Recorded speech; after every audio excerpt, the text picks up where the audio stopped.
तर लास्ट सायन्सच्या लेक्चरमध्ये आपण बघितलं होतं की वर्क काय असतं. वर्कसाठी दोन महत्त्वाच्या गोष्टी असतात. कुठल्या? एक तर फोर्स लागला पाहिजे, दुसरं काय लागलं पाहिजे? डिस्प्लेसमेंट. तर जर फोर्ससोबत डिस्प्लेसमेंट जर असेल तर त्याला आपण काय म्हणतो? वर्क म्हणतो, फोर्ससोबत. ठीक आहे. थोडा आवाज माझा खराब होऊन थोडंसं तुम्हाला असं ऐकायला येत असेल, पण बस सिंपल लक्ष द्या की work is said to be done when applied force causes displacement. Force लावला म्हणून डिस्प्लेसमेंट झालं तरच वर्क होईल. ठीक आहे. एका ठिकाणी फोर्स लावल्याने दुसऱ्या ठिकाणी डिस्प्लेसमेंट झालं त्याला आपण वर्क म्हणणार नाही. ठीक आहे. आणि फॉर्म्युला काय होता? Work is equals to force into displacement. तर आपण दोन कंडिशन बघितल्या. जर फोर्स लावलाच नाही तर मोशन झाली नाही, म्हणून काय झालं? वर्क झिरो झालं. जर तुम्ही फोर्स लावला खूप सारा पण डिस्प्लेसमेंट झालं नाही तरी वर्क काय झालं? झिरो. पण जर आपण रिअल लाईफमध्ये बघितलं, मॅक्झिमम केसमध्ये काय होते की फोर्स आणि डिस्प्लेसमेंटमध्ये काय असते? काहीतरी अँगल असते. तुम्ही जर गाडी वरती ओढत असाल पण ते जाणार समोर, दोघांमध्ये काय झालं आहे? अँगल आला आहे. तर फोर्स आणि डिस्प्लेसमेंटमधला अँगल जो असेल तो डिसाईड करते की आपलं फोर्स कुठल्या प्रकारचा लागेल. आता उदाहरणार्थ इथे आपल्याला जो फॉर्म्युला आहे तो फॉर्म्युला मी परत एकदा लिहितो. Let's say W is equals to काय होता? F into D into cos theta. ठीक आहे. डॉट म्हणजे तो डॉट म्हणजे मल्टिप्लिकेशन आहे. आता आपण काय करू? एकदम सिंपलची गोष्ट करू. काय सिंपलची गोष्ट करायची आहे की कॉस थिटाची व्हॅल्यूज बघू. खूप सिंपलचे व्हॅल्यूज. बाकी पुन्हा डिटेल व्हॅल्यूज जर तुम्हाला पाहिजे असेल तर मॅथ्सच्या लेक्चरमध्ये पडलं असेल कुठेतरी.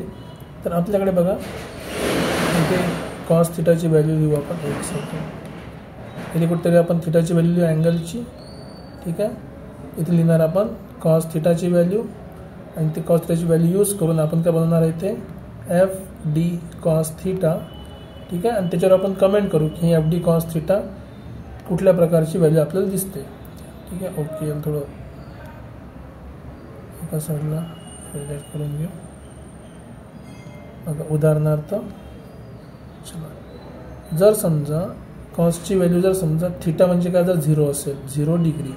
इथे परत सांगायची गरज नाही. थिटा काय रिप्रेझेंट करते? थिटा इज अँगल बिटवीन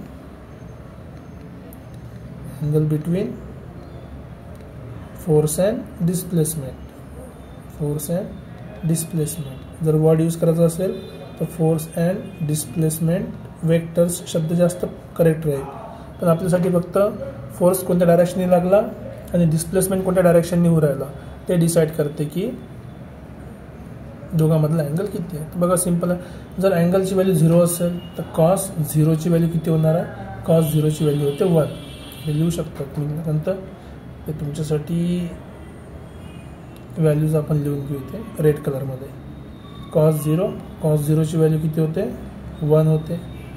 तर आपला फॉर्म्युला काय झाला? FD इंटू कॉस 0ची व्हॅल्यू 1 झाली. सो फॉर्म्युला किती झाला? F into D.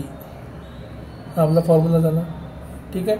नेक्स्ट, जर समजा तुम्ही थिटाची व्हॅल्यू ठेवली 90 डिग्री. 90 डिग्री म्हणजे काय झालं? आता कॉस 90 झाला. कॉस 90ची व्हॅल्यू किती आहे? कॉस 90ची व्हॅल्यू आहे 0. म्हणजे F इंटू D इंटू 0 झाला. कुठल्याही नंबरला 0ला मल्टिप्लाय केलं तर आन्सर काय येते? 0. म्हणजे ते वर्क किती झालं? इथे हे आपलं वर्क आहे. वर्क किती झालं? 0. आणि नंबर 3, जर आपण याची व्हॅल्यू 180 ठेवली तर हा झाला cos of 180 degree. Cos 180 डिग्रीची value किती आहे? ती आहे -1. पण जर तुम्ही -1ने मल्टिप्लाय केलं तर F इंटू D इंटू -1 तुम्हाला आन्सर भेटला -F इंटू D. बघा आता ॲक्च्युअलमध्ये झालं काय ते आपण लिहून घेऊ. इथे काय झालं आहे? इथे लिहायचं अँगल थिटा 0 डिग्रीपासून कुठपर्यंत गेला आहे? तो 90 डिग्रीपर्यंत. ठीक आहे. आणि 90 डिग्रीपासून कुठे गेला तो? परत 180 डिग्रीपर्यंत. थिटाची value this is theta. Theta काय? परत angle between force and displacement vector. तर बघा काय काय झालं आहे. आधी आपला वर्क किती झालं होतं? F into D. आणि 90 डिग्रीवर काय झालं? वर्क किती झालं? 0 झालं. 90 डिग्रीवर वर्क किती झालं आहे? 0. आणि इथे 180 डिग्रीवर किती झालं आहे? -FD. म्हणजे जे प्लस व्हायला पाहिजे ते वर्क काय झालं? मायनस झालं. ह्या गोष्टीला आपण काय लिहू शकतो की आधी 0 ते 90 डिग्री वर्क काय झालं? वर्क झालं पॉझिटिव्ह. 0 पासून 90 डिग्री वर्क काय होते? पॉझिटिव्ह. म्हणजे जर तुमचा अँगल कशाचा? फोर्स आणि डिस्प्लेसमेंटचा 0 पासून 90 डिग्रीमध्ये असेल तर तुमचं वर्क आहे पॉझिटिव्ह. तर जर तुम्ही 90 डिग्रीपासून पुढे गेलं तर व्हॅल्यू काय होत चालली आहे, कमी कमी होत चालली आहे. तर हा काय झाला, वर्क तुमचं झालं आहे निगेटिव्ह. तर वर्क एकदा पॉझिटिव्ह आहे एकदा निगेटिव्ह आहे. तर पॉझिटिव्हपासून निगेटिव्हमध्ये जायला कुठून क्रॉस होईल, ते 0मधून क्रॉस होईल. कुठून क्रॉस होईल, 0मध्ये. आपल्यासाठी महत्त्वाची गोष्ट किती आहे बघा, हे सगळ्यात जास्त वर्क पॉसिबल आहे. की हमेशा याच्यापेक्षा व्हॅल्यू वाढू शकते का, नाही वाढू शकत. So this is your maximum work. का बरं, कारण की याच्यानंतर व्हॅल्यू काय होत चालली आहे, कमी कमी होत चालली आहे, डिक्रीज होत चालली आहे. काय होत चालली आहे, डिक्रीज होत चालली आहे. या रोडने डिक्रीज व्हॅल्यू काय होत चालली आहे, डिक्रीज होत चालली आहे. आधी पॉझिटिव्ह होती मग 0पर्यंत आली. इथे का 0पर्यंत म्हणजे काय झालं आहे, काही वर्क झालं आहे का, नाही. सो नो वर्क, काहीच वर्क झालं नाही. आणि इथे काय झालं आहे, निगेटिव्ह वर्क, म्हणजे सगळ्यात कमी वर्क. निगेटिव्ह वर्क म्हणजे मिनिमम वर्क. आता कोणी म्हणेल सर मिनिमम वर्क तर 0 असायला पाहिजे. बरोबर आहे, लॉजिक बरोबर आहे की मिनिमम वर्क काय असायला पाहिजे, 0. पण जे काम सांगितलं कराल ते न करता दुसरंच काम केलं तर काय होईल. उदाहरणार्थ समजा की एक्झाम्पल आपण घेऊ, या गाडीला मला समोर ढकलायचं आहे. ठीक आहे, एक्झाम्पल या याच्यावर एक्झाम्पल समजून घ्या. या गाडीला मला डिस्प्लेसमेंट कुठे पाहिजे, समोर. पण मी फोर्स लावला याच्या एक्झॅक्टली अपोजिट 180 डिग्रीवर. इथे फोर्स लावला, ते गाडी समोर जाणार आहे का, बिलकुल नाही. गाडी कुठे जाईल, मागं जाईल. म्हणजे आम्ही काम काय केलं, आपलं आणखी एक्स्ट्रा वाढवलं. काही केलं तर नाहीच, 0 तर केलंच, पण आणखी काय एक्स्ट्रा काम वाढवलं. आणि एक्स्ट्रा काम म्हणजे काय होतं, निगेटिव्ह वर्क. तर निगेटिव्ह वर्क आपल्या कामाचं नाही आहे. म्हणून आपण म्हणू शकतो की जेव्हा आपला अँगल किती असते, 180 डिग्री, तेव्हा काय झालं, आपला मॅक्सिमम वर्कच्या उलटा मॅक्सिमम मिनिमम वर्क म्हणजे ॲक्च्युली निगेटिव्ह वर्क झालं. जास्तीत जास्त काम केलं पण कसं केलं, उलटं काम केलं. सरळ जायला पाहिजे तर मागे गेला, तो मागे गेला म्हणजे निगेटिव्ह वर्क केलं. ठीक आहे, आता कन्सेप्ट समजला असेल. आता याचेच काही सिंपल आपण एक्झाम्पल बघूया. जसं उदाहरणार्थ चला, मॅक्झिमम वर्क, नो वर्क, या रेंजमध्ये पॉझिटिव्ह वर्क असते, निगेटिव्ह वर्क असतात. एक्झाम्पलमध्ये बघा, हे काय आपलं कुठलं मोशन आहे, जर आठवत असेल तर हे आहे युनिफॉर्म सर्क्युलर मोशन. हे कुठलं आहे, युनिफॉर्म सर्क्युलर मोशन. जर तुम्ही सर्क्युलर मोशनचा व्हिडिओ नसेल बघितला तर चेक करून घ्या. Uniform circular motion. इथे महत्त्वाची गोष्ट काय, कुठलीही गोष्ट मोशनमध्ये असेल तर त्याला एक आतमध्ये ओढणारी व्हॅल्यू असते, फोर्स असते. हा फोर्स कुठे ओढतोय, आतमध्ये. याला आपण म्हणतो सेंट्रिफ्युगल फोर्स, सेंट्रिपिटल फोर्स. ठीक आहे, सेंट्रिपिटल फोर्स त्याला आतमध्ये ओढते. तर फोर्स डायरेक्शन माहिती आहे आपल्याला. पण जेव्हा तुम्ही एखादी गोष्ट मूव्ह करता या डायरेक्शननी फोर्स आहे आपल्याला माहिती आहे आता. पण तुमचा बॉल कुठे चालला, इथे बाहेर चालला. डिस्प्लेसमेंट कुठे आहे, टॅन्जेन्शियल डायरेक्शननी. डिस्प्लेसमेंट कुठे आहे, टॅन्जंटला. आणि हा कुठे आहे, सेंटरला, रेडियसच्या. जेव्हा तुमचं डिस्प्लेसमेंट हे टॅन्जेन्शियल आहे, सेंटरमध्ये काय आहे, तुमचा फोर्स आहे.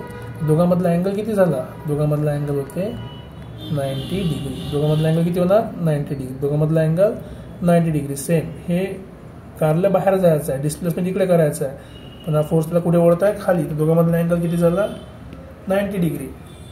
जर अँगल 90 होत असेल तर वर्क किती होणार. सो वर्क डन किती होईल, W/D. सॉरी, वर्क डन म्हणजे WD. लिहायची पद्धत आहे ती. वर्क डन म्हणजे WD is equals to force into displacement into cos. दोघांमधला अँगल किती आहे, 90 डिग्री. आणि कॉस्ट 90ची व्हॅल्यू किती असते, कॉस्ट 90ची व्हॅल्यू आहे 0. तर कुठल्याही नंबरला जर 0ने मल्टिप्लाय केलं तर आपला आन्सर काय येते, 0. So answer is 0. So work done किती झालं, 0. कोणत्या केसमध्ये, युनिफॉर्म सर्क्युलर मोशनमध्ये. युनिफॉर्म सर्क्युलर मोशनमध्ये वर्क डन काय झालं, 0. आणि का बरं वर्क डन 0 झालं, बिकॉज काय, ठीक आहे, अँगल बिटवीन कशामध्ये, angle between force and displacement किती आहे, डिस्प्लेसमेंट किती आहे, इज 90 डिग्री. दोघांमधला अँगल 90 डिग्री असल्यामुळे वर्क डन किती झालं, 0. कारण की कॉस 90ची व्हॅल्यू किती होते, 0. बघा आणखी काही एक्झाम्पल. जसं आपण एखाद्या गोष्टीला पुश करतात, हे काय करतं, याला पुश करतं. तर फोर्स कोणत्या डायरेक्शन लागत आहे, या डायरेक्शननी. हा याला काय करतोय, पुल करतोय. तर हा पण काय लावेल, सेम डायरेक्शनला फोर्स लावेल. आता ही केस झाली आपली पुशिंगची आणि एक झाली आपली पुलिंगची केस. Suppose this is pushing. तर ही पुश करत आहे एखाद्या गोष्टीला, त्याचं ऑलरेडी वजन असेल आणि हा करत आहे बिचारा पुल करत आहे, सो पुलिंग. तर केसमध्ये बघा काय झालं आहे, कुठलीही गोष्ट असो त्याला स्वतःचं काय असते, वजन असते. वजन कोणता फोर्स आहे आता, ग्रॅव्हिटेशनल फोर्स. जर तुम्हाला आठवत असेल आपण लास्ट लेक्चरमध्ये बघितलं होतं, कुठलाही फोर्स काय असते, ग्रॅव्हिटेशनल फोर्स. त्याचं वजन असतं ग्रॅव्हिटेशन फोर्सचा, याचं पण वजन काय असेल, ग्रॅव्हिटेशनल फोर्सचं. ठीक आहे, ओके. आता नेक्स्ट बघा, जेव्हा आपण एखाद्या गोष्टीला पुश करतो किंवा पुल करतो तर कंडिशन काय होते. समजा तसं आहे केसमध्ये, हा काय करता इथे बघा, हे पुशिंगची केस आहे आणि पुलिंगची केस आहे. ओके, आता पुलिंगच्या केसमध्ये बघा, हा असा ओढत आहे, याला ओढत असल्यामुळे आपल्याला किती येणार आहे, 2 पार्ट येणार त्याचे. आता 2 पार्ट कुठून आले त्यासाठी आपला व्हिडिओ एकदा चेक करून घ्या. आधी एक व्हिडिओ लिहून दिलेला आहे मी स्पेशल रिझोल्युशन ऑफ वेक्टरचा. तर हा जर दोघांमधला अँगल थिटा असेल तर एक डायरेक्शनला असते कॉस थिटा, एका डायरेक्शनला असते एफ साइन थिटा. मग जर तुम्हाला एखादी गोष्ट पुश करायची असेल किंवा पुल करायची असेल, या डायरेक्शनला ओढायचं असेल तर तुमचा हा फोर्स काम करते कशासाठी, डिस्प्लेसमेंटसाठी. तेव्हा तुमचं काय होणार, डिस्प्लेसमेंट. बिना फोर्सचं डिस्प्लेसमेंट होत नाही. कुठला लॉ आहे, सेकंड लॉ.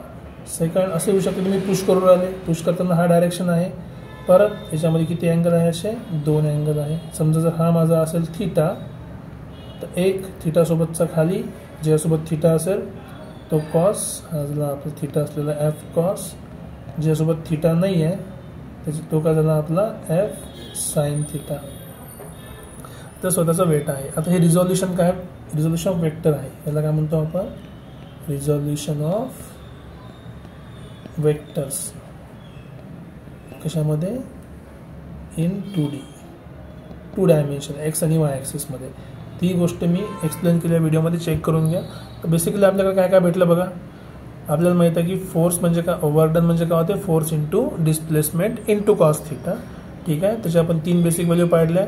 जर अँगलची व्हॅल्यू 0 असेल तर मॅक्सिमम वर्क राहते, अँगलची व्हॅल्यू 180 असेल तर मिनिमम वर्क राहते, आणि 90 असेल तर 0 वर्क. म्हणजे 0 पासून 90 मध्ये आपलं वर्क पॉझिटिव्ह आहे, 90 पासून 180 मध्ये आपलं वर्क काय, निगेटिव्ह आहे. युनिफॉर्म सर्क्युलर मोशनमध्ये वर्क डन काय असते, 0. का बरं, कारण की angle between force and displacement किती आहे, 90 डिग्री.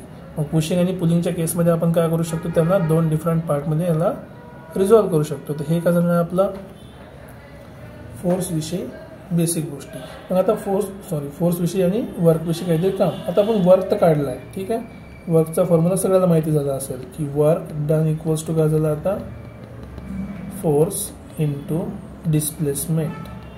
आता फोर्स इंटू डिस्प्लेसमेंट वर्क झालं माहीत असेल, त्याचं युनिट असायला माहीत पाहिजे. So therefore unit. आता युनिट काढू आपण. युनिटमध्ये 2 मेन युनिट आपण फॉलो करतो. ठीक आहे, पहिलं जे मेन युनिट आपण फॉलो करतो ते आहे कुठलं म्हणतो आपण त्याला, CGS सिस्टम. आणि एक असते SI सिस्टम. तर आपण काय करू आता, SI सिस्टममध्ये करू. SI म्हणजे काय होतं, स्टँडर्ड इंटरनॅशनल सिस्टम. याच्यामध्ये आपण काय घेतो, मास KG घेतो. ठीक आहे, डिस्टन्स मीटरमध्ये घेतो, टाईम सेकंडमध्ये घेतो, बरोबर. तर हे जे CGS SI सिस्टम आहे याच्यामध्ये आपण फोर्स वर्क डनचा युनिट काढू. वर्क डन काय असते, फोर्स इंटू डिस्प्लेसमेंट. जर तुम्हाला फोर्सचं युनिट माहीत असेल तर ते असते न्यूटन. डिस्प्लेसमेंट किती आहे, मीटर. तर वर्क डन कशामध्ये झालं, work done is 1 newton metre. Newton into metre, per metre नाही, पर म्हणजे डिवाइडला होते. सो हा झाला न्यूटन मीटर. ठीक आहे, जर तुम्हाला इन केस नाही माहीत बा, मला माहीत नाही फोर्सचं काय आहे तर आपल्याकडे फोर्सचा फॉर्म्युला माहीत आहे. वर्क डन काय असते, फोर्स म्हणजे काय होते, मास इंटू ॲक्सेलरेशन, हा म्हणजे फोर्स झाला, इंटू डिस्प्लेसमेंट. आता मास म्हणजे काय होतं, KG मध्ये. ॲक्सेलरेशन काय असते, मीटर पर सेकंड स्क्वेअर. ठीक आहे, आणि डिस्प्लेसमेंट कशामध्ये आहे, मीटरमध्ये आहे. त्याला तुम्ही जर आणखी सॉल्व करणार तर परत तुम्हाला वर्क डन काय भेटणार, KG metre square per second square. बघा मीटर स्क्वेअर का बरं झाला, कारण की हा मीटर आणि हा मीटर दोघांचा मल्टिप्लाय केला, तर एखाद्या नंबरला मल्टिप्लाय केला आपण, त्याच्या पॉवरची काय होते ॲडिशन, तो मीटर स्क्वेअर झाला. आपल्याकडे वर्क डनचे युनिट 2 प्रकारचे आहे. कुठले कुठले, एक आहे आपण work done is equals to 1 newton metre लिहू शकतो, किंवा work done is equals to 1 KG metre square per second square लिहू शकतो. आता एक खास गोष्ट आहे, या वर्क डन जो आहे 1 न्यूटन मीटरला, याला आपण 1 न्यूटन मीटरला आपण जूल पण म्हणतो. काय म्हणतो? जूल. जूल एक सायंटिस्ट आहे, त्याच्या नावाखाली याला युनिटला नाव दिलं आहे 1 newton metre is equals to 1 joule. ठीक आहे. हे झालं आपलं एक युनिट. कुठलं? S I unit. आता दुसरं युनिट आहे सपोज. युनिट मी चेंज केलं. नेक्स्ट युनिटमध्ये लिहिलं होतं जो CGS. CGSमध्ये काय असणार आहे? काय असणार आहे? सेंटीमीटर, ग्रॅम आणि सेकंड. सेंटीमीटर, ग्रॅम आणि सेकंड. ठीक आहे. सेकंड. बरं, परत तेच formula, same logic. So work done equals to काय होणार आहे? वर्क डन आपल्याला ऑलरेडी माहिती आहे. वर्क म्हणजे W लिहू शकता. मला वर्क डन लिहायची सवय तर मी WD लिहितो. So work done is equals to परत फॉर्म्युला F इंटू D. आता F म्हणजे काय? जर तुम्हाला माहीत असेल, आठवत असेल फॉर्म्युला, तर फोर्स कशामध्ये मोजतो आपण? फोर्स मोजतो आपण डायनमध्ये. सो 1 डायन इंटू 1 सेंटीमीटर. सो हे काय झालं आपल्याला? 1 dyne centimetre. So work done is equals to 1 dyne centimetre. 1 dyne centimetre.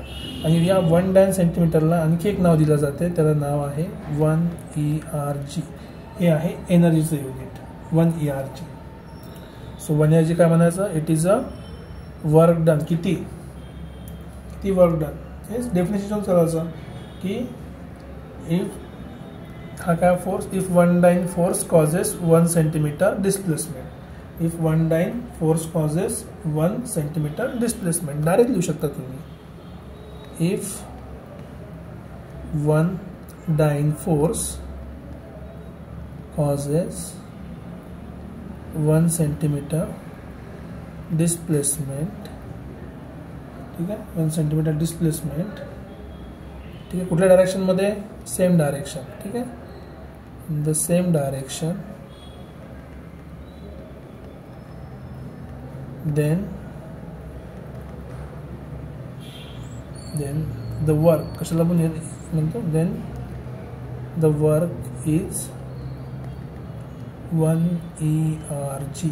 1 ERG म्हणजे 1 एनर्जी. ठीक आहे. अप्रॉक्सिमेटली असं म्हणतो आपण. आता बघा, एक तर इझी आहे, हे तुम्हाला 2 गोष्टी समजल्या असेल. आता एक कन्व्हर्जन फॅक्टर आहे की कन्वर्ट करायचं आहे SI पासून CGSला. कुठे फरक आहे. बऱ्याच वेगळे ठिकाणी काय होणार आहे, काही काही ठिकाणी खूप छोटे छोटे तुमचे ऑब्जेक्ट राहणार आहे वर्क करायसाठी. 1 gram, 10 gram, 5 gram.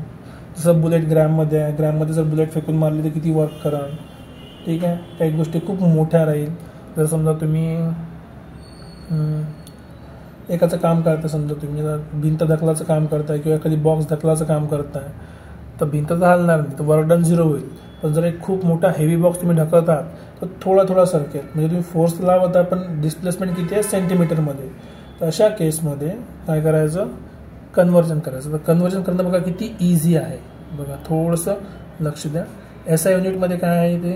1 kg metre square per second square. आता सेकंड स्क्वेअरमध्ये कन्वर्ट करायची गरज नाही. तर कन्वर्ट कशाला करायचं आहे बघा? kgला करायचं आहे ग्रॅममध्ये, मीटरला करायचं आहे सेंटीमीटरमध्ये. सो 1 kg म्हणजे किती ग्रॅम? 1000 ग्रॅम. बरोबर. 1 मीटर म्हणजे किती सेंटीमीटर? 100 सेंटीमीटर. आता स्क्वेअर आहे म्हणजे किती वेळा घेतला आपण त्याला? 2 वेळा. म्हणजे देअरफॉर किती झालं? आता हे कशामध्ये आलं बघा? हा झाला ग्रॅममध्ये, हा झाला सेंटीमीटर स्क्वेअरमध्ये, आणि डिवाइडमध्ये ऑलरेडी काय होतं? सेकंडचा स्क्वेअर. त्याला लिहिताना आपण S⁻² पण लिहू शकतो. म्हणजे आता हे काय झालं? 1 जूल लेफ्ट साईडचं 1 जूल इज इक्वल्स टू बघा 10 सोबत किती नंबर आहे? 1 2 3 4 5 6 7. 1 जूल इज इक्वल्स टू 10⁻7. काय झालं आता हे? CGSमध्ये कशामध्ये मोजतो आपण? CGSमध्ये मोजतो आपण ERG मध्ये. Is equals to 10⁻7 ERG. तर हा झाला एक स्टँडर्ड फॉर्म्युला कशाचा? कन्व्हर्जनचा. हे झालं कन्व्हर्जन कशाचं? SI टू CGSमध्ये. आता कोणाला डाऊट असेल असं वाटत नाही मला, तुम्ही कुठल्याही युनिटला CGSमध्ये किंवा MKSमध्ये कन्वर्ट करू शकता. फक्त त्याची लक्षात ठेवायची व्हॅल्यू काय लक्षात ठेवायची होती की 1 kg म्हणजे किती होते? 1000 ग्रॅम. 1 मीटर म्हणजे 100 मीटर. 2 वेळा आहे म्हणून अजून 100 मीटर.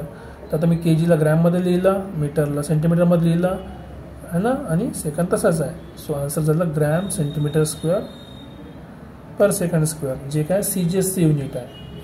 ठीक आहे. So therefore 1 joule is equals to 10⁻7 ERG. ठीक आहे. इथपर्यंत तुम्हाला वर्क समजलं असेल की वर्क पॉझिटिव्ह केव्हा असते, जेव्हा आपला अँगल 0 to 190 असेल. निगेटिव्ह केव्हा असते, जेव्हा 90 पासून 180 पर्यंत असेल. ठीक आहे. 90 पासून 180 पर्यंत असेल. नेक्स्ट आपल्याला हे पण माहिती आहे की मॅक्सिमम वर्क काय असते, जेव्हा अँगल 0 असेल. मिनिमम वर्क केव्हा असेल, जेव्हा अँगल 180 असेल. युनिफॉर्म सर्क्युलर मोशनमध्ये वर्क किती असते, हमेशा 0, कारण की डिस्प्लेसमेंट आणि फोर्स मधला अँगल किती आहे, 90 डिग्री. पुलिंग आणि पुशिंगला आपण 2 पार्टमध्ये रिझॉल्व्ह करू शकतो. या रिझॉल्युशनचं काम काय ते तुम्ही थोडंसं समोरच्या क्लासमध्ये 10वीत किंवा 11वीत शिकणार आहे. हे रिझॉल्व्ह करून किती इझिली आपण क्वेश्चन सॉल्व्ह करू शकतो किंवा त्याचं अप्लिकेशन काढू शकतो. नंतर आपण त्याचे युनिट्स बघितले आहे. ठीक आहे. तर अशा प्रकारे आपण वर्कविषयी काय बेसिक गोष्ट ते शिकलेलं आहे. नेक्स्ट लेक्चरमध्ये आपण बघू की एनर्जी काय आहे. ठीक आहे. मग वर्क आणि एनर्जीचं रिलेशन बघू आणि पुढे प्रोसेस करू. ठीक आहे. असं होप करतो की तुम्हाला हा व्हिडिओ आवडला असेल, सांगितलेले कन्सेप्ट समजले असेल. तर असं असेल तर लाईक करा, शेअर करा, सबस्क्राईब करा आणि होईल तेवढ्या लोकांपर्यंत नॉलेज पोहोचवा. थँक्यू.